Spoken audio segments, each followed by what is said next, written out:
알 것 같아요. 저것만 내려오면. 굳이 이거 오늘 안 내려도 되질 것 같지 않아요?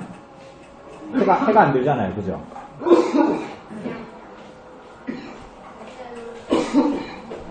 네. 우리 지난주에 쉬고 우리 한국교회사 네 번째 시간을 우리가 같이 나누려고 합니다. 여기 배 있죠, 배. 우리 뭐 기억나시는지 모르겠지만, 우리 미국이, 그러니까 열강들이 한국과 조약을 맺고, 결국 어떤 방식으로든지 이제 사실은 조약을 맺으려고 했던 거죠. 그래서 미국은 1866년에 그 제너럴 셔머노 사건 이후에, 그죠? 그래서 1871년에 심리양요를 겪으면서 이제 한미 수호 통약 조약을 맺게 됩니다. 그죠? 우리 이걸 봤죠? 그래서 이런 조약을 맺게 되는데, 미국뿐만이 아니었죠. 그죠? 미국은 운요함 사건. 이 사건으로 사실은, 일본 사람 한 명밖에 안 죽고 사실은 수십 명이 이 조선 사람이 다쳤는데도 이제 이것을 빌미로 강화도 조약을 맺습니다. 그죠? 불평등 조약인데, 이래서 조선과 무역을 위한 교두보를 삼습니다. 청나라는, 당시에 청나라였는데 중국은, 청나라는 이제 일본이 운요함 사건으로 이런 강화도 조약을 맺으니까 이제 일본을 견제하기 위해서 청나라는 이 미국이 이 한미 수교 통상을 이제 맺는 것을 중매했습니다. 청나라가. 그러니까 이것도 웃기죠. 왜 청나라가 중매를 해요, 중간에서? 그죠? 그러니까 이런 것들은 뭘 얘기하냐면 당시에 우리나라가 어떤 상태였는지를 보여주는 거야. 외국에서 봤을 때는 우리나라는, 조선은 청나라에 종속된 국가처럼 이제 사실은 여겨졌던 거예요. 그래서 이제 청은 결국은 이제 일본이 이런 강화도 조약을 맺고 이렇게 하니까 미국이 이제 통상 조약을 맺는데 중간에 끼어서 이제 조선을 중매해준다. 이제 이런 일들을 이제 하게 됩니다. 그런데 이런 조약들에는 다 종교의 자유를 금지한다거나 보장한다, 이런 조문이 없습니다. 종교에 대한 것을 금지한다거나 혹은 보장한다, 둘 다 없어요. 그래서 이런 조약들에 의해서 선교사들이 이제 우리나라에 들어올 때 대부분 의사나 어떤 이제 교사의 신분으로 한반도에 들어옵니다. 그래서 이제 우리가 오늘 보게 되는 선교사들은 대부분 이제 공무원이나, 그러니까 외국에서 파견된 외교관이나 혹은 뭐 의사 혹은 선생님, 뭐 교사, 이런 방식으로 우리나라에 들어옵니다. 이제 조선이 한미 수호 통상 조약을 맺고 나서 이제 경미사절단이라고 혹시 들어보셨습니까? 우리가 고등학교 다니지 너무 오래돼가지고, 그죠? 경미사절단, 이제 조선을 세계 속의 독립국으로 드러내려고 그런 의도로 이제 이런 사람들을 미국으로 보냅니다. 경미사절단입니다. 어디로 보낸다는 거예요? 미국 가서 견학한다는 거예요. 근데 그게 사실은 아까 얘기했잖아요.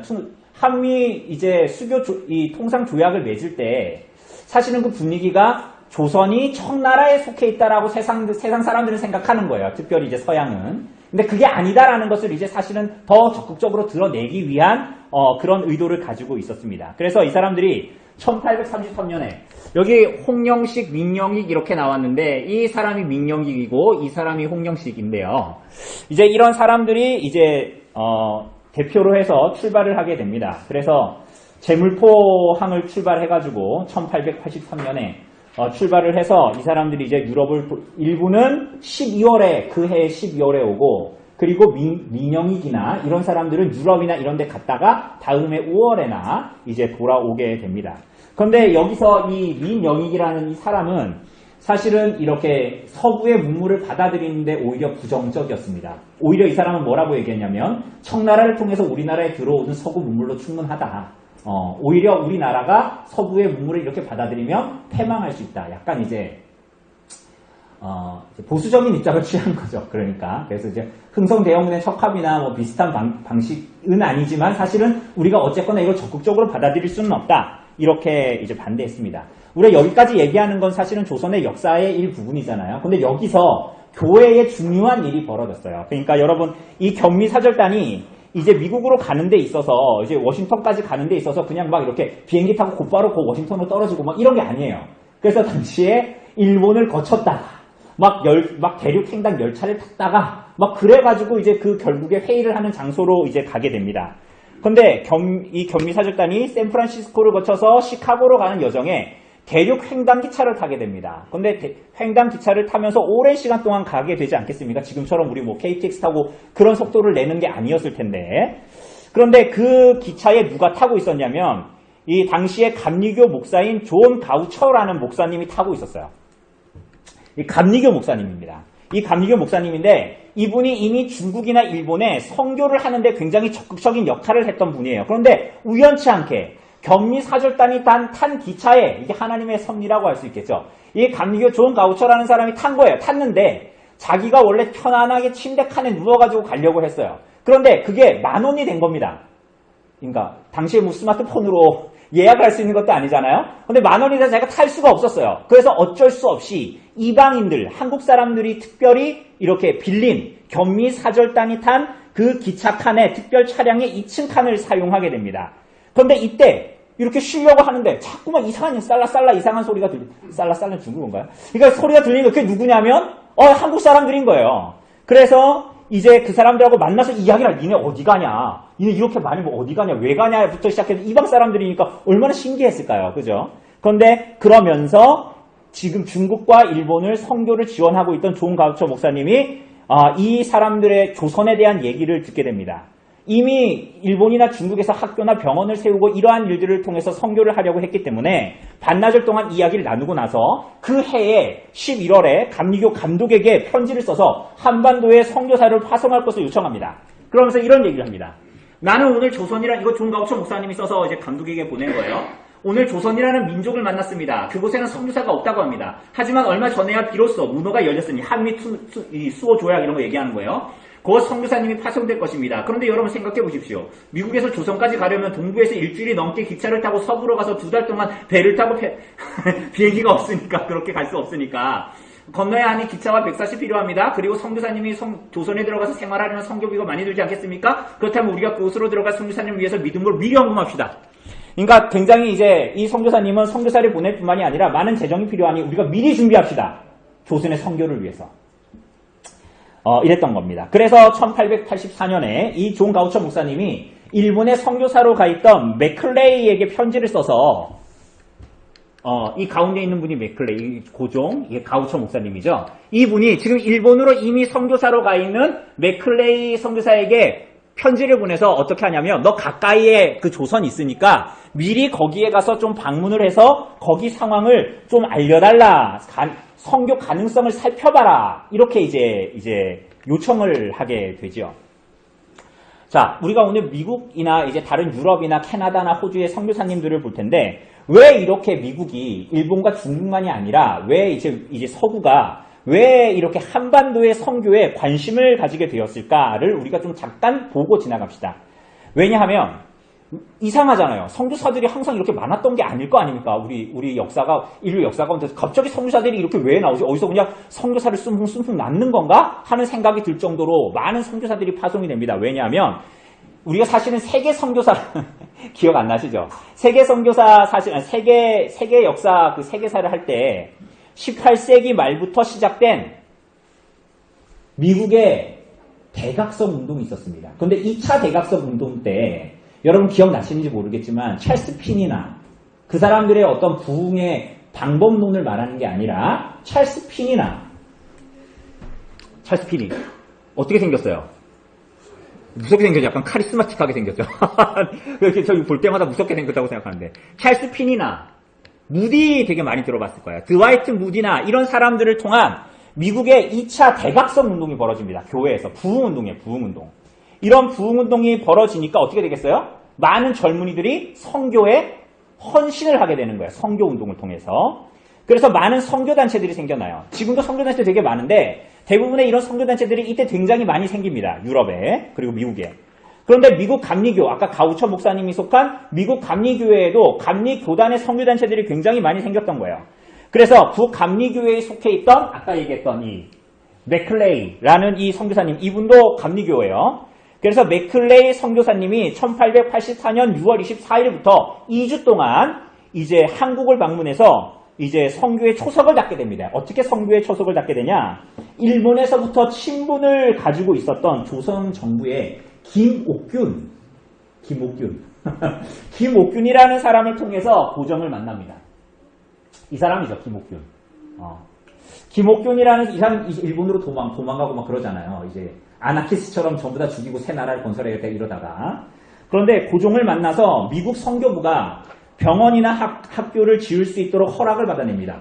대부분 선교사들이 이때 당시에 했던 것들은 두 가지입니다. 교육하고 의료를 통해서 선교지로 들어가는 거예요, 조선에. 교육하고 의료. 우리나라는 그게 뭐 제대로 가르치지도 않고 제대로 병원도 없었지 않습니까? 그래서 그런 허락을 받아냅니다. 어떻게 받아내냐면 이렇게. 고종황제님, 우리나라에도 김옥균을 통해서 서양 의사를 받아들이십시오. 우리나라는 한번 콜레라 전염병, 콜레라 되게 오랜만이죠. 콜레라 전염병이 돌면 2, 3만 명이 죽습니다. 당시만 해도 콜레라 돌면 2, 3만 명 죽는 거예요, 그냥.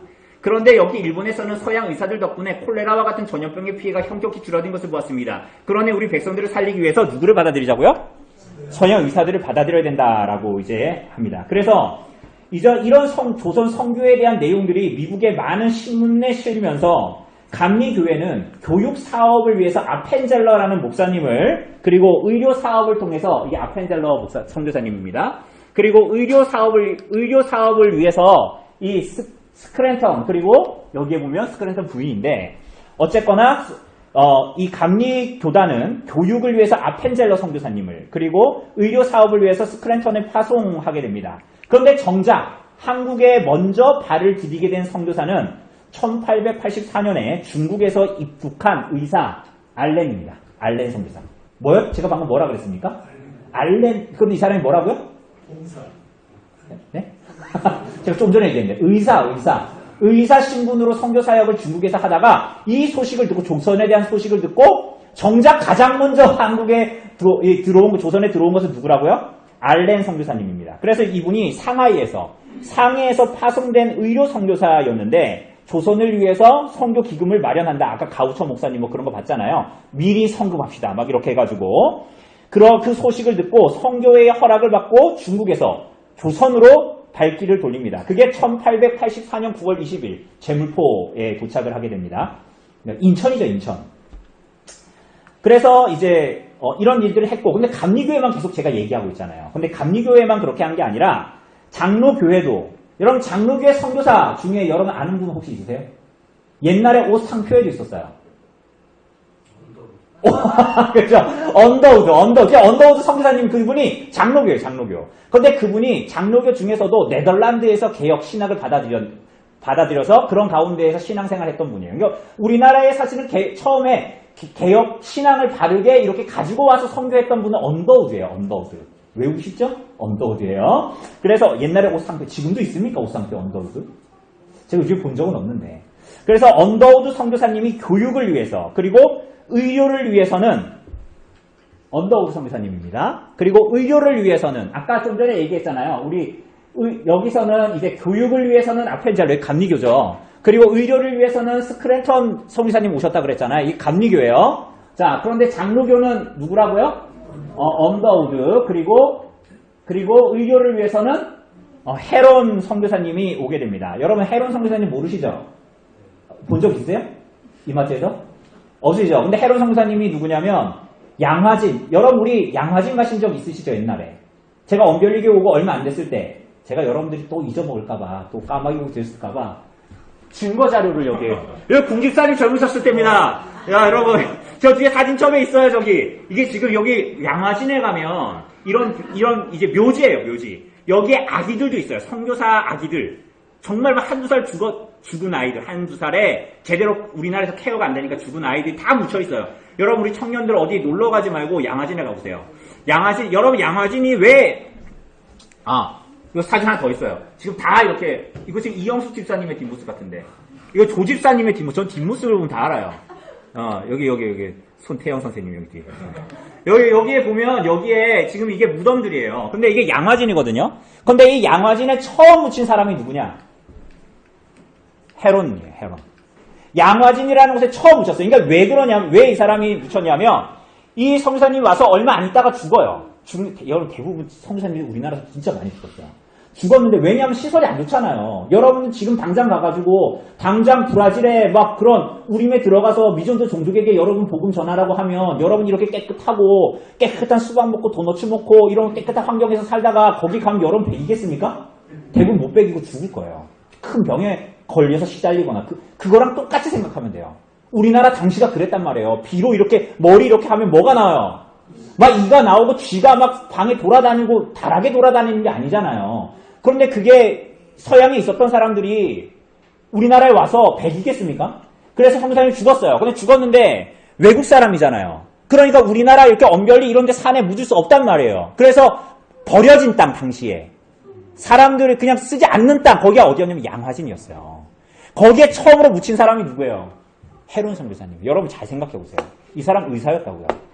의사가 우리나라에서 기현영대 같은 의사가 선교의 소명을 품고 복음을 전해야 되겠다고 수천만 원, 수억 벌 수 있는 직업 버리고 간 거예요, 가족들하고. 근데 가족들하고 갔는데 자식들도 죽고 자기 와이프도 죽고 자기도 죽는 거예요.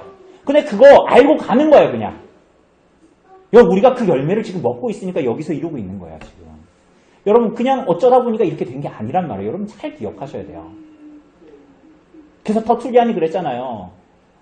순교자의 피가 교회의 씨앗이라고.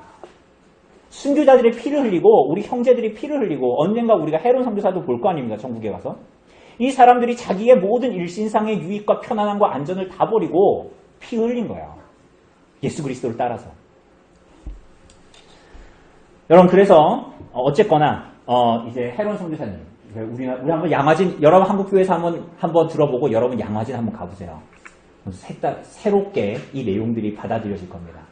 그냥 가면 안 돼요. 예약하고 갑니다. 온라인으로. 그러면은 거기서 가이드가 잘 붙어서 설명해 주십니다. 어쨌거나 다시 돌아가서 이 알렌 조금 전에 얘기했던 한국에 처음 들어왔던 그 알렌이 우선은 조선 주재의 미국 공사관에 공의로 취직을 하게 됩니다. 의사로 취직을 하게 돼요. 뭐로 취직했다고요? 의사예요. 그런데 그해의 12월 4일에 무슨 일이 있었냐면 갑신정변. 그래가지고 명성 황후의 사촌 동생이었던 민영익이 중상을 입게 됩니다. 그래가지고 막 출혈이 너무 막 심한 거예요. 그런데 고종 밑에서 외교와 세관 업무를 담당하던 독일 사람이 있습니다. 그 사람이 누구냐? 민영익이 중상을 입었어요. 피가 막 못 멈추고 이걸 치료를 못하는 거예요. 그런데 누구예요? 웰렌도르프. 어느 나라 사람 같습니까?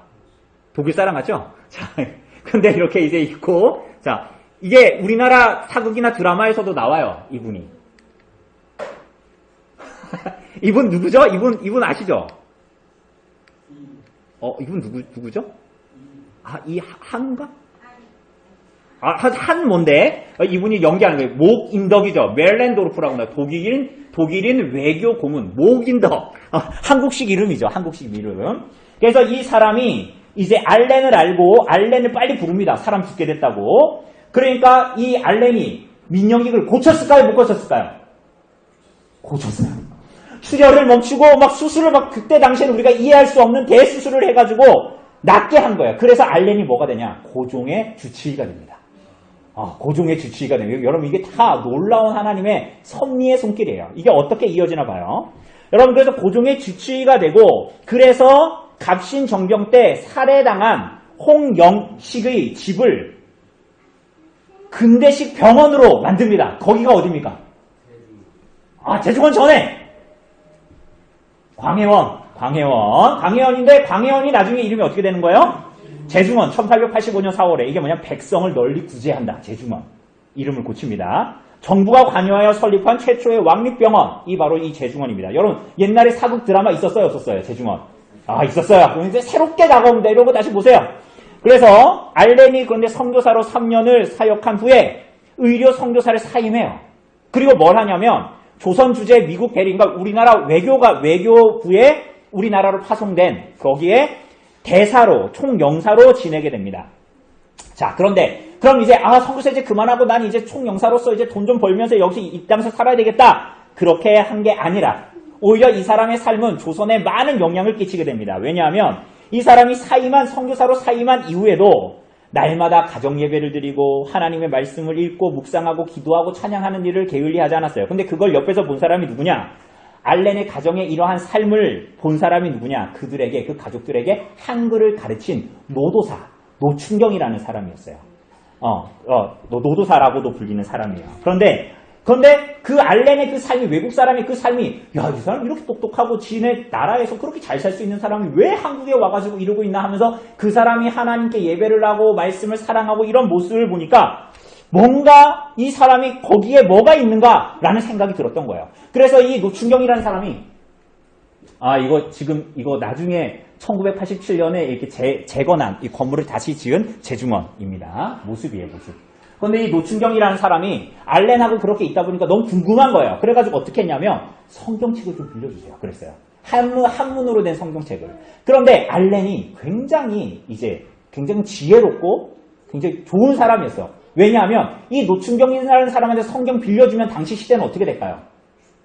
잡혀가거나 무슨 일이 벌어지는 거예요. 그래서 노춘경한테 성경 빌려줬을까요? 안 빌려줬을까요? 이 알렌이라는 선교사가. 빌려줬을까요? 안 빌려줬을까요? 안 빌려줬어요. 그러니까 여러분들 같이 그래? 그럼 보고 죽을 수도 있지 뭐. 이렇게 한 게 아니라 이 사람이 어떻게 될까봐 위험하니까 걱정이 된 거예요. 그래가지고 성경책을 안 빌려줬어요. 그래서 어떻게 했냐면 이 사람이 알렌의 책상에서 몰래 한문으로 된 마가복음과 누가복음 한문 성경을 훔쳐갑니다. 그래서 뭐 했냐? 읽었어요. 지난주에 여러분 성경 읽었어요?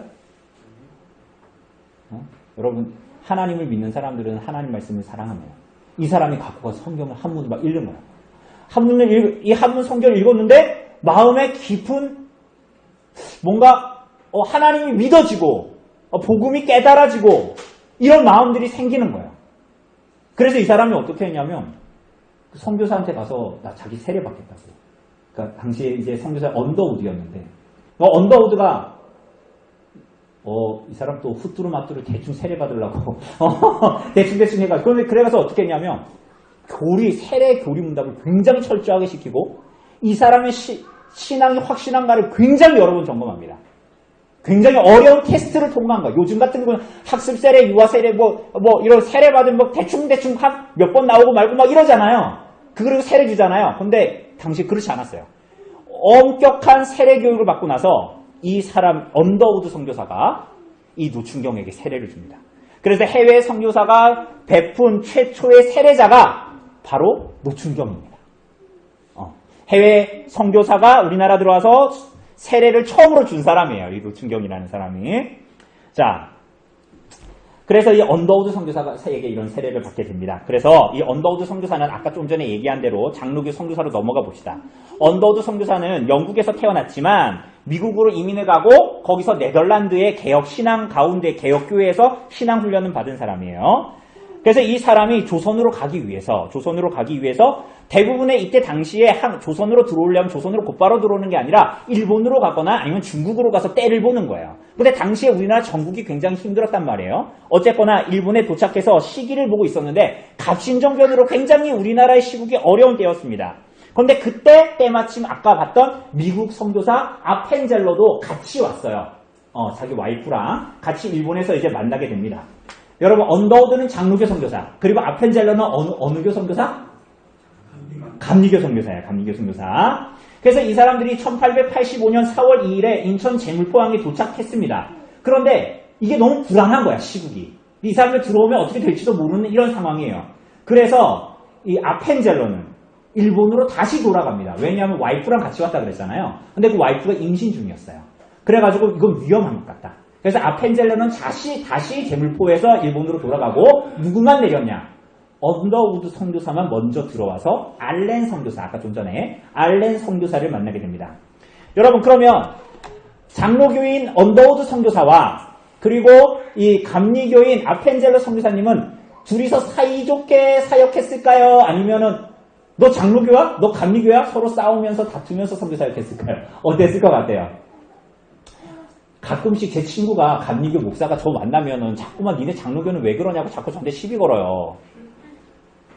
이런 가끔 주변에 교회 다니는 사람들 그런 사람 없습니까? 나 장로교 다닌다면 자기 감리교라고 니네는 나랑 다르다 막 이러면서 막 논쟁하고 가끔 그러거든요. 그러는데 당시에 이 사람들이 같이 교파가 달랐지만 한반도 선교에서 친밀하게 서로 협업을 합니다. 협력을 합니다. 그래서 먼저 외국인 대상의 교회를 시작하는데 그게 서울연합교회였어요.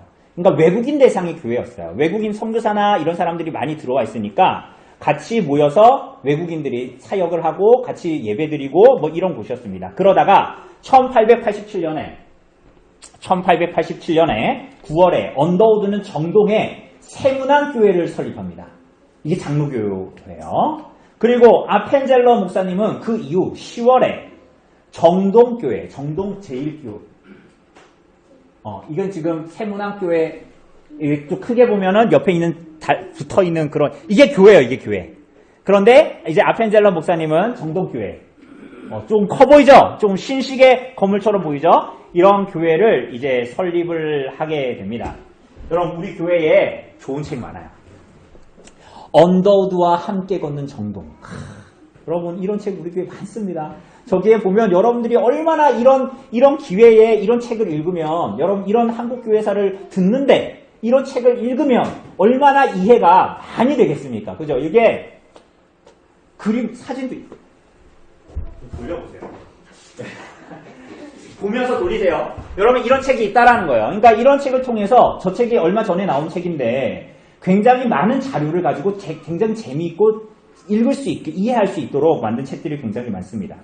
그래서 이렇게 교회를 설립합니다. 근데 장로교와 감리교잖아요. 근데 서로 전도여행도 같이 가고 같이 경쟁하지 않고 협력하고 복음을 전하고, 그러면서 조선의 선교를 효과적으로 하기 위해서 선교 지역을 분할하기도 합니다. 여기 보세요. 한반도의 모습인데 여기에 보면 캐나다 장로교, 북장로교, 남장로교, 호주 장로교, 미 감리회, 남 감리회 막 이렇게 있죠. 그러니까 서로 경쟁을 하니까 언결리에 감리교도 들어오고 막 장로교도 들어오고 막 캐나다 장로 그런 막 서로 경쟁이 되잖아요. 그러니까 우리 그렇게 하지 말자 해서 지역을 막 나눕니다. 여기에 보면은 여러분, 강원도에 어떤 교파가 많은 것 같아요? 감리교 많아요. 여기 보세요. 이게 다 감리교예요. 감리교가 이쪽으로 이제 남감리교가 여기 강원도 쪽에 이제 오고, 이런 식으로 막 이렇게 이제 분리를 한 거예요. 분리를 했고, 이런 상황들이 벌어지고, 수많은 선교사님들의 헌신이 있었던 거예요. 그런 가운데에 1883년에 게일 선교사가 캐나다에서 한국으로 소속이 없이 오게 됩니다. 게일 선교사가 제임스 게일이라는 선교사님입니다. 근데 이분이 캐나다에서, 어디에서요? 캐나다에서 소속이 없이 한국 선교를 위해서 오게 됩니다. 이후에 이 게일 선교사를 통해서 호주 교회가, 어디 교회요? 갑자기 한반도 얘기하다가 너무 먼 얘기하니까 잊어버릴까 말씀드리는 거예요. 호주 교회에 선교의 소식을 전하고 도움을 요청하게 됩니다. 그 호주에서 이 게일 선교사의 조선 선교 호소문을 보고 선교사로 지원한 사람이 누구냐? 이 제임스 게일이 한국을 너무 사랑해서, 이게 지금 60대면 뭐죠? 환갑잔치를 한 거예요. 근데 여기에 보니까 이분이 이 제임스 게일이에요. 갓을 쓰고 한국 사람 같죠? 이렇게 이제 이 사람들이 와가지고 정장 입고 이렇게 다니지 않았어요. 한국 사람들처럼 옷 입고 다니고 그걸 원했어요. 그런데 이 제임스 게일의 호소문을 듣고 호주에서 데이비스라는 젊은 선교사님이 그 편지를 보고 이제 내가 조선 선교에 내가 동참하겠다 해서 파송을 받게 돼요.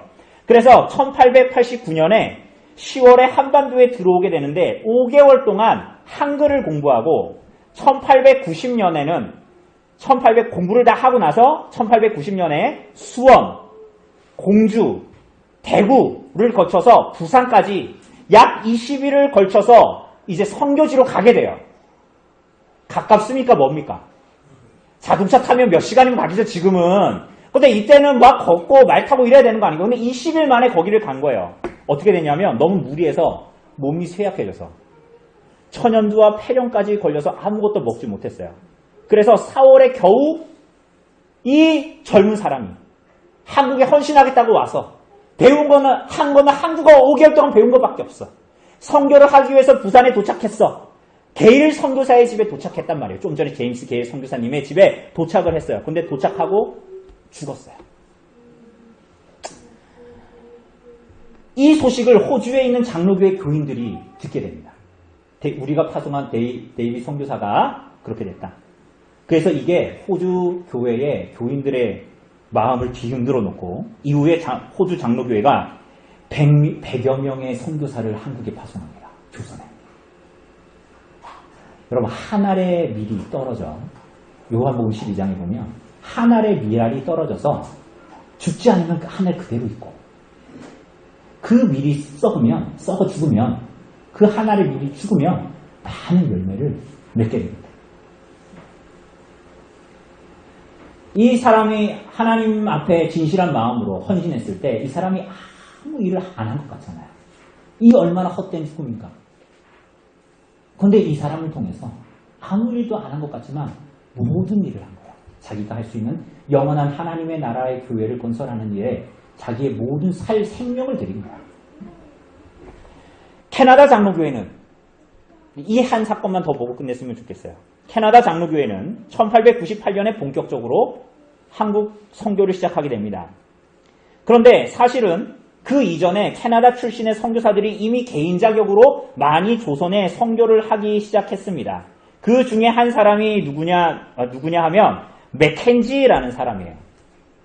맥켄지라는 사람입니다. 이 사람이 1893년에 그 지역 교회의 장로교 학교의 선교협회에 파송을 받고 선교를 시작하게 됩니다. 이 사람이 황해도로 가게 됩니다. 황해도의 소래교회라는 곳에서 머물면서 조선인처럼 살면서 복음을 전했어요. 이 사람이. 무슨 교회라고 제가 그랬습니까? 소래교회예요. 소래. 근데 원래 거기에 이름이 그 동네 이름이 송천이거든요. 송천. 송천이라는 이름의 뜻이 뭘 것 같아요? 송이 무슨 송자 같아요? 송 그리고 천은 네 천자. 그러니까 송천이니까 그게 뭐예요? 송천이니까 그걸 다른 말로 솔내라고 부르는 거예요. 솔내. 송천이니까 솔내잖아요. 그리고 그게 뭐가 된 거예요? 뭐라고 거기에 세운 교회를 뭐라고 부르는 거예요? 소래교회라고 부르는 거예요. 소래. 송천에서 솔내가 됐다가 소래교회라고 부르는 거예요. 여러분 그 양지에 가면은 우리 양지 그 총신 신대원 뒤에 가면 소래교회의 모습을 본떠서 지어진 건물이 있어요. 그 캠퍼스 안에. 그게 소래교회입니다. 소래교회. 근데 이 맥켄지라는 사람이 거기에 가서 조선인처럼 살면서 복음을 전했습니다. 근데 이 사람이 어떻게 선교를 했냐면 조선인처럼 조선 사람이 먹는 거 먹으면서 살았다고요. 여러분들이 아마존에 가서 그렇게 살 수 있어요?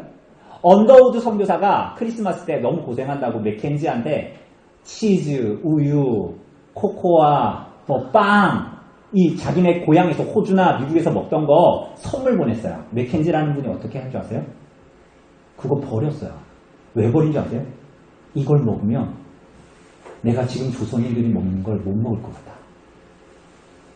이게 이해가 안 가시지만 여러분들이 거기 그 미존도 종족에게 가서 그 사람들이 먹잖아요. 먹는 걸 내가 먹고 살다가 거기에 있는 한국 사람 야 신라면 먹고 싶었지.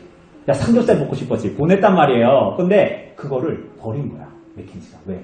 이거 먹으면 내가 여기서 더 이상 못 살 것 같은 거야.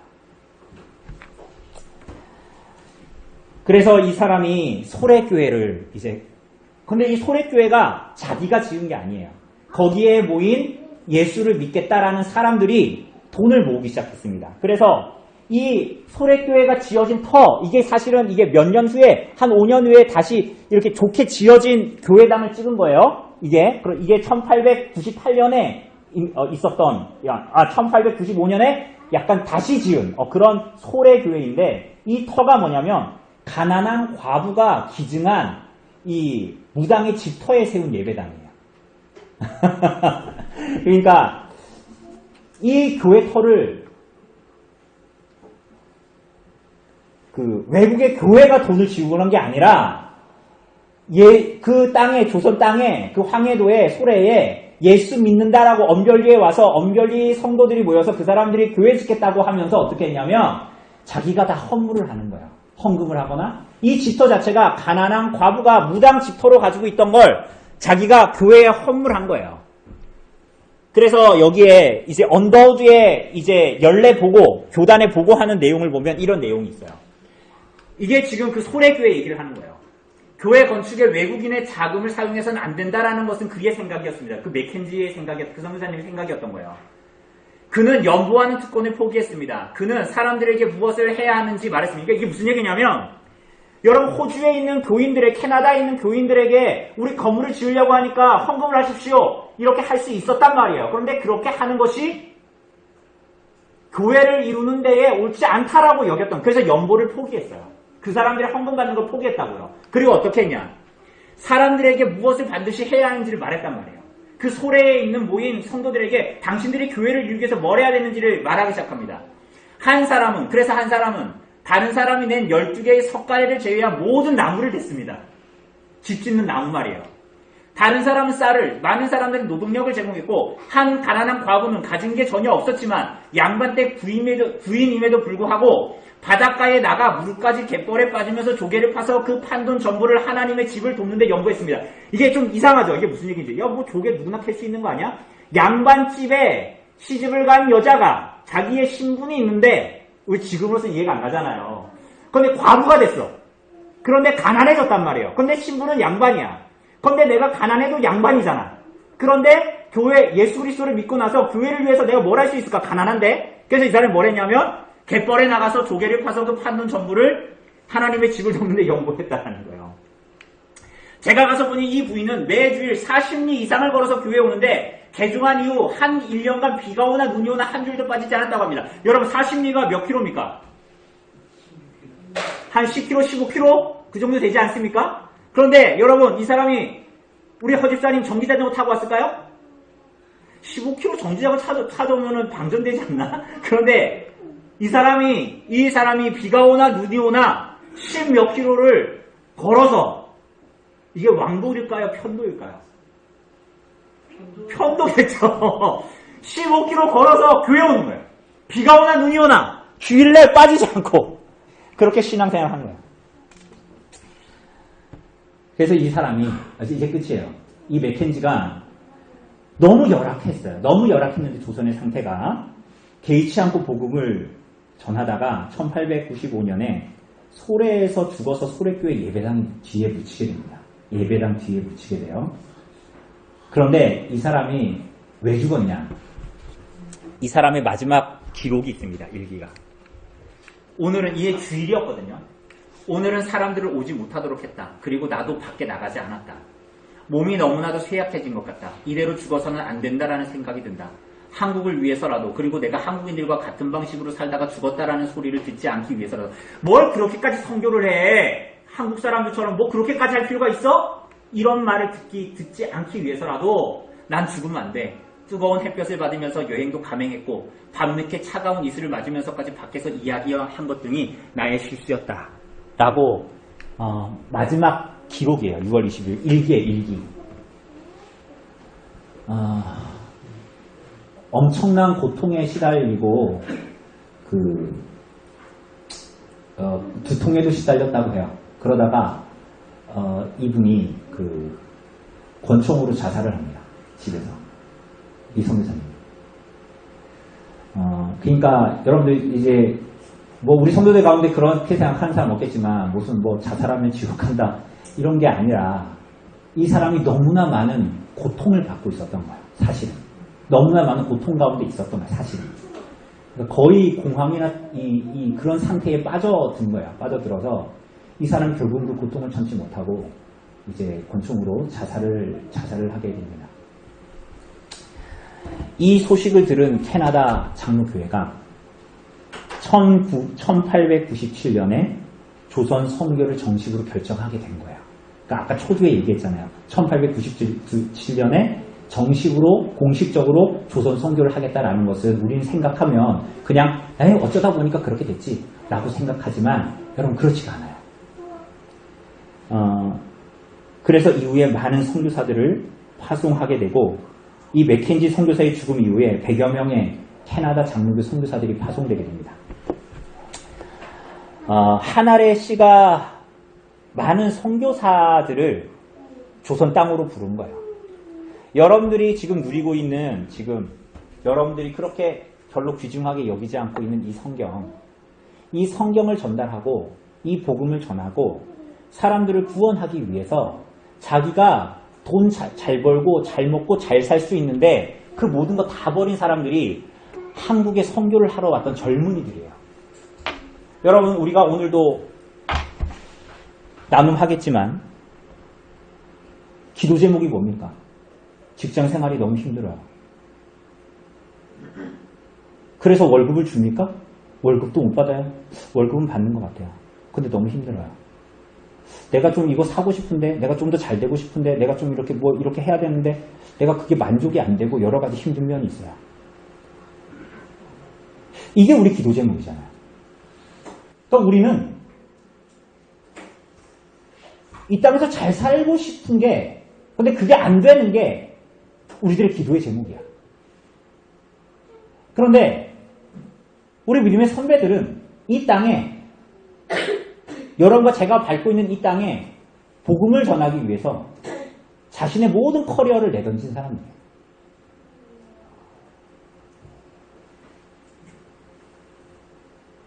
그러니까 여러분들 생각해 보세요. 여러분의 자식들 말이에요. 그 모든 직장을 다 버리고 여러분의 팔을 파탄 여러분 미래가 촉망되는 여러분의 아들들이 모든 걸 다 내던지고 복음을 위해서 그렇게 헌신하겠다라고 하면 여러분 보낼 수 있습니까? 무슨 마음이 들어요? 어쩌면 오늘 우리들은 너무 주님을 따라가는 길에서 너무 멀리 와 있는지도 모르겠어요. 고작 우리가 고민하는 것은 내가 갖고 싶은 것을 충만하게 더 갖지 못한다는 거. 옆집에 사람이 여행을 가는데 나는 못 간다는 거. 누가? 그리스도인들이. 여러분, 마지막으로 우리 한번 말씀을 읽고 끝내죠. 우리 요한복음 12장 24절에서 25절 말씀입니다. 요한복음 12장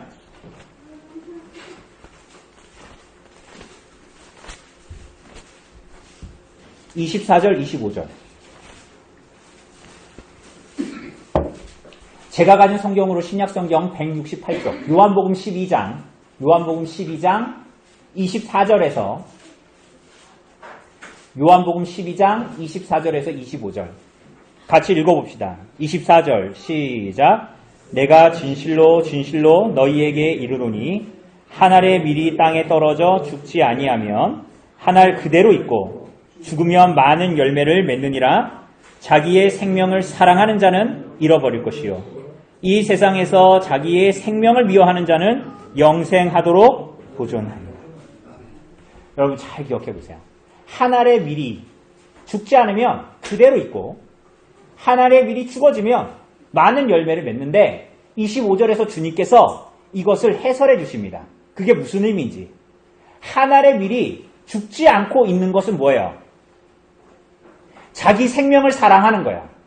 그런데 자기 생명을 그렇게 사랑하면 잃을 거예요. 생명을.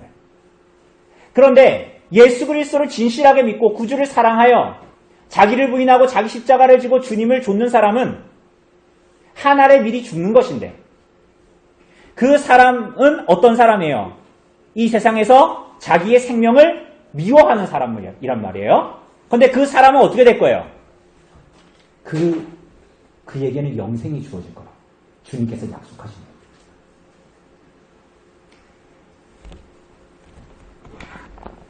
우리가 어쩌면 라오디게아 교회처럼 사대 교회처럼 등 따시고 배부른 시대에 살아가니 복음의 본질을 잃어버린 상태로 살아가는지도 모르겠어요. 우리가 왜 직장 생활을 하는가? 우리가 이 땅에 사는 이유와 목적은 무엇인가? 내가 정말 예수 그리스도를 사랑하여 그분의 뜻에 순종하여 내가 잃어버린 영혼들을 구원하고 복음을 전하고자 하는 중심이 나의 마음에 있는가? 나는 내 생명을 미워하는 자인가? 내 생명을 사랑하는 자인가? 이것은 옵션이 아니고 그냥 그럴 수도 이럴 수도 있는 문제가 아니라는 거. 여러분 우리가 오늘 봤던 맥켄지나 선교사님의 삶을 통해서 우리가 기억했으면 좋겠어요. 내게 1000개의 생명이 있다면 내가 한국을 위하여서 조선에 있는 영혼들을 위해서 내 생명을 내어놓겠다 라고 얘기했잖아요. 선교사들이. 우리 믿음의 선배들이요. 형제 자매들인데 우리도 우리의 교회의 역사를 보면서 우리 교회를 보면서도 그것을 기억하고 하나님 앞에 믿음으로 잘 살아갈 수 있기를 바랍니다. 그죠? 죽지 않으려고 하지 말고 내가 그리스도 때문에 나를 부인하는 삶을 살기를 소원하는 삶이 우리 모두에게 있기를 간절히 바랍니다.